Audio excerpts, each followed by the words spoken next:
नमस्कार साथियों, कैसे हैं आप सभी। और एक बार फिर मैं अपने YouTube platform target with Thakur sir पे आप सभी का स्वागत करता हूं। आज का वीडियो बहुत ही शानदार होने वाला है। जितने भी NIOS DLED अभ्यर्थी हैं, क्या वे मध्य प्रदेश में शिक्षक पात्रता परीक्षा वर्ग 2 मतलब मध्य प्रदेश माध्यमिक शिक्षा परीक्षा वर्ग 2 दे सकते हैं? अगर दे सकते हैं तो DLED डिग्री के साथ और DLED डिप्लोमा के साथ उनके पास कौन सी डिग्री होनी चाहिए, इसके बारे में ये वीडियो है। तो आपने अभी तक अगर हमारे YouTube प्लेटफॉर्म को सब्सक्राइब नहीं किया है तो सब्सक्राइब करें और ज्यादा से ज्यादा शेयर करें।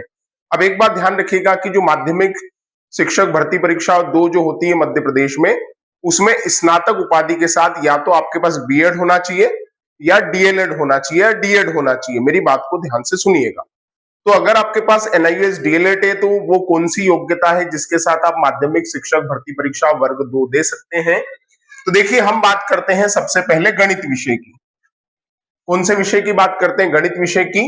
तो गणित अथवा भौतिकी शास्त्र में इंजीनियरिंग विषय के साथ अगर आपके पास स्नातक की उपाधि है ना, और आपके पास B.Ed है या D.Ed है या NIOS से DLED है, तो भी आप माध्यमिक शिक्षक भर्ती परीक्षा वर्ग 2 में क्या है? पात्र हैं। क्लियर है? ध्यान रखिएगा। अब बात करते हैं हम विज्ञान विषय की। रसायन शास्त्र, वनस्पति शास्त्र, प्राणी विज्ञान, माइक्रोबायोलॉजी, बायोटेक्नोलॉजी, बायो इन्फॉर्मेटिक्स में से 2 विषय के साथ आपके पास स्नातक उपाधि होनी चाहिए। इसके साथ या तो B.Ed हो, D.Ed हो या DLED हो, NIOS वाला भी मान्य है। फिर हम बात करते हैं सामाजिक विज्ञान की।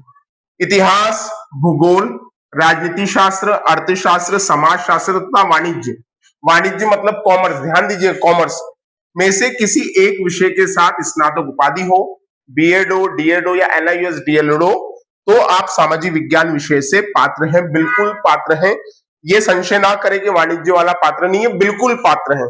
आप पिछली रूल बुक का अध्ययन इस संबंध में कर सकते हैं पात्रता परीक्षा की। फिर अंग्रेजी विषय की बात करें तो स्नातक स्तर पर मुख्य विषय के रूप में अंग्रेजी को 3 वर्ष तक अध्ययन किया हो, मतलब आपका जो BA होना चाहिए वो इंग्लिश में होना चाहिए। उसी प्रकार हिंदी विषय के संबंध में बात करें तो हिंदी आपका स्नातक स्तर पे मुख्य विषय के रूप में शामिल रहा हो और 3 वर्ष आपने इसका अध्ययन किया हो।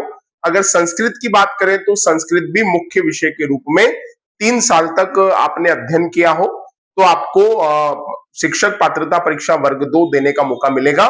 लेकिन ध्यान रखना, इन सारी योग्यताओं के साथ या तो आपके पास B.Ed होना चाहिए या D.Ed होना चाहिए या आपके पास DLED होना चाहिए। ध्यान रखना, इन तीनों में से कोई एक डिग्री या डिप्लोमा आपके पास होना चाहिए। बाकी विषय के बारे में जानकारी दे दी है। तो NIOS अभ्यर्थियों के लिए एक बहुत अच्छा अवसर है, क्योंकि देखिए अभी तो वर्ग 2 पात्रता परीक्षा, और आपको पता है मध्य प्रदेश में पात्रता परीक्षा और चयन परीक्षा एक होने वाली है।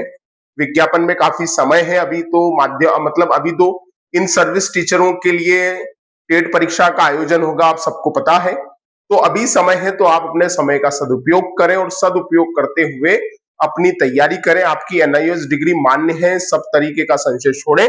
और अगर आपके पास इन विषयों में स्नातक उपाधि है तो आप वर्ग 2 के लिए मान्य हैं। किसी भी तरीके का संशय छोड़कर अपनी तैयारी को अंजाम दीजिए। तो दोस्तों, ये था हमारा एक वीडियो जो माध्यमिक शिक्षक भर्ती परीक्षा वर्ग 2 की योग्यताओं के संबंध में था। शीघ्र ही एक नया वीडियो हम लेकर आएंगे इसी तरह की नई जानकारी को लेकर। तो मिलेंगे नेक्स्ट वीडियो में, तब तक के लिए जय हिंद, जय भारत। स्वस्थ रहिए, मस्त रहिए, चिंता मुक्त रहिए, कर्म कीजिए, फल की इच्छा छोड़ दीजिए। चलिए मिलेंगे नेक्स्ट वीडियो में। जय हिंद, जय भारत।